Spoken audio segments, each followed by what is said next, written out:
얼마 전에 이제 팰리세이드 9인승 나온다는 얘기가 나오고 스파이샷 같은 게 노출이 됐더라고요. 그게 이제 333 이렇게 벤츠 시트 한 3열 9인승으로 이제 나온다라는 그런 소식이었습니다. 원래는 이제 옛날 차들, 올드카들 경우에 칼럼식 기어가 있고 가운데가 비어 있으면서 벤츠 시트가 달려있는 미국 차들이나 그런 차들이 되게 많았어요. 벤츠 시트의 반대는 버킷 시트라고 봐야 되겠죠. 근데 이제 차들이 가운데 이제 고급 평으로 기어박스가 안에 가운데 이제 들어가면서 센터 콘솔이 생깁니다. 그러면서 1열의 벤츠 시트가 좀 많이 사라졌어요. 미국의 픽업 트럭 같은 경우는 폭이 2m가 넘는 그런 풀사이즈 바디온 프레임 픽업 트럭들에 한해서 옛날에 그 향수를 느끼는 것처럼 이제 1열에 3명을 탈 수 있게끔 만들어 놓은 차들이 있었어요. 150이나 뭐 툰드라나 뭐 이런 차들이 보통은 이제 고급형 말고 대부분 가장 낮은 트림, 그러니까 진짜로 일하는 픽업 트럭들, 그러니까 작업자들 6명이 가득 타도 편하게 탈 수 있다. 6인승 이런 것들이 가장 낮은 트림에 있었습니다. 근데 이제 6명 탈 수 있어 해가지고 픽업 트럭에 6인승을 뭐 더 그 나라에서 뭐 지원해주고 그런 건 아니죠.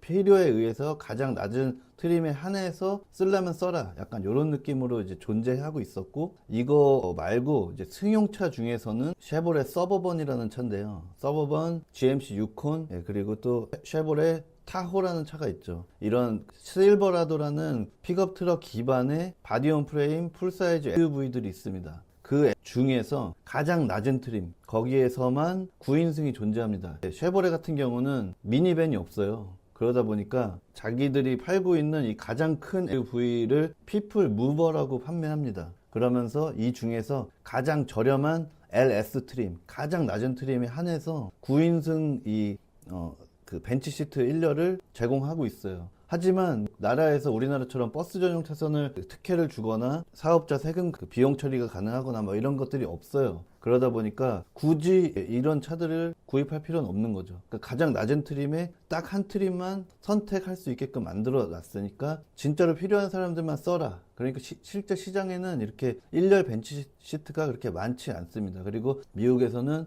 이제 팰리세이드와 동일한 등급의 미드 사이즈 3열 유니바디 모노코크 V들 중에서는 전 세계를 통틀어서 1열의 벤츠 시트를 적용한 그러한 차량들이 없죠. 근데 이제 우리나라 같은 경우는 고속도로 버스 차선 이용, 그리고 사업자 비용 절감, 요거 때문에 지금 9인승이 이제 혜택이 있는데 대다수의 트림에서 선택할 수 있게 돼버리니까, 우리가 카니발에서도 경험했듯이 글로벌 스탠다드에서는 7인승, 8인승을 그렇게 설계가 됐지만 한국 내수에서만 9인승을 이제 파는 거예요. 이야기가 길어졌지만 하고 싶은 이야기는 뭐냐, 미국 시장 내에서 픽업 트럭들에 한해서 이렇게 프론트 로우 벤츠 시트가 있는데 여기 이거 안전하냐, 카즈닷컴에서 IIHS에다가 물어본 거예요.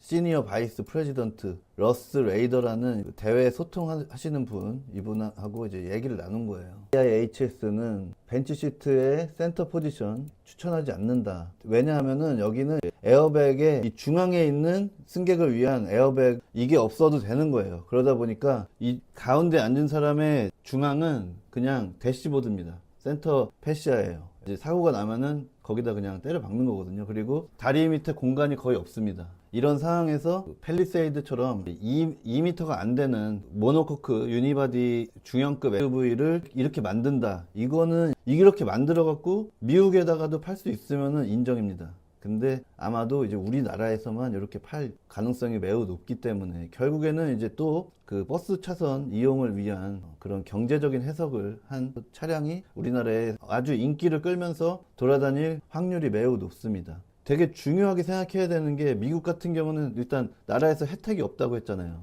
혜택이 없으니까 일하러 다니거나 가장 깡통 트림에서 그냥 본인의 선택에 의해서 제일 싸구려를 그냥 하는 거예요. 제일 싸구려 중에서 내가 그냥 사람 많이 태우고 싶어서 작업자들 많이 타고 그럴 때 그냥 그 위험을 감수하고 그냥 타는 거죠. 내가 선택에 의해서. 그리고 시장에서 그렇게 인기를 끌지도 못하고. 하지만 이제 우리나라는 그 반대다. 그러다 보니 이제 좀 이런 안전 문제에 이제 노출될 부분들이 있다. 그리고 여기서도 레이더라는 사람이 여기에 앞에 어린이들이 타면 안 된다라는 거예요. 그 뒷좌석에다 태우는 게 낫다. 카시트 앞으로 오면 안 되고 그런 얘기들이 지금 있습니다. 그러니까 결국에는 에어백에 영향을 받지 못한다라는 부분. 그리고 미국이든 한국이든 이 중앙 1열의 중앙에 앉은 사람에 대해서 충돌 테스트를 거치지 않아요. 그러니까 여기에 대한 안전성을 그 누구도 알 수가 없는 거죠. 우리가 마치 3열에 앉은 사람들의 안전성을 알 수 없듯이, 그러면 알 수 없으면 그 자리에 앉으라고 추천할 수가 없는 거잖아요. 이게 지금 얘기하는 사람이 IHS의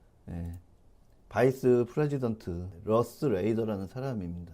그래서 이제 팰리세이드 9인승이 나온다고 했을 때 뭐 우리나라도 빨리 나와라 이렇게 되게 기대를 많이 하고들 계시더라고요. 근데 기본적으로 승용차라는 것은 이 자동차가 만들어 놓은 이 안전장치의 모든 영향을 뭐 만약에 5인승이면 5인승, 9인승이면 9인승 모든 승객이 다 그 안전장치의 영향을 다 받아야 돼요. 그래서 안전을 보장받아야 되거든요. 그게 승용차라는 거예요. 우리가 안전성을 좀 감수하고 타는 차들, 뭐 작업차들, 트럭들 뭐 이것조차도 요즘에 안전해지는 상황인데 심지어 이런 승용차로 나온 차들이 1열에 사용하지 않는 시트를 달아가지고 충돌 테스트 없이 이렇게 유통된다. 거기다가 1년에 수십만 대가 팔리는 그런 차가 9인승 트림이 엄청나게 인기를 끌고 있는데 그렇게 간다. 그거는 안전성을 봤을 때는 우려의 시각을 가지고 있습니다. 그리고 우리가 예전에 그랜드 카니발 때 전폭이 2m가 안 되는 차에서 1열에 벤치 시트를 한번 경험했습니다. 그때 어땠냐면 폭이 안 나오는 그 자리에다가 1열에 중앙에다가 간이 시트를 집어넣으면서 조수석이 사이드로 밀려났어요. 그러면서 1열 조수석에 탑승하신 승객들이 자세가 삐뚤어지거나 사이드 에어백, 커튼 에어백, 조수석의 전방 에어백 모든 에어백의 임팩트 포인트가 다 틀어져 버리는 거거든요. 거의 이제 그랜드 카니발이나 뉴 카니발, 리무진 이런 것들 이제 9인승 타보신 분들이 계실 거예요. 그분들 9인승 차들 보면은 1열의 그 벤치 시트 때문에 조수석 시트가 바깥쪽으로 밀려나면서 문제가 되게 많이 발생했습니다. 대부분의 승객들은 몰랐죠. 그게 문제가 있는지를. 왜냐? 사고가 안 나봤으니까. 근데 실제로 사고가 나면 상당한 위험에 노출되는 겁니다. 그게. 그래서 그 부분은 이제 잘 유념하고 나중에 팰리세이드가 나왔을 때 안전성 같은 걸 확실하게 보고 나서 물론 우리나라 KN캡에서밖에 아마 9인승의 안전성을 알 수가 없을 테지만 면밀히 검토하고 나서 9인승의 구매를 한번 생각해 보시라 이렇게 좀 말씀드립니다.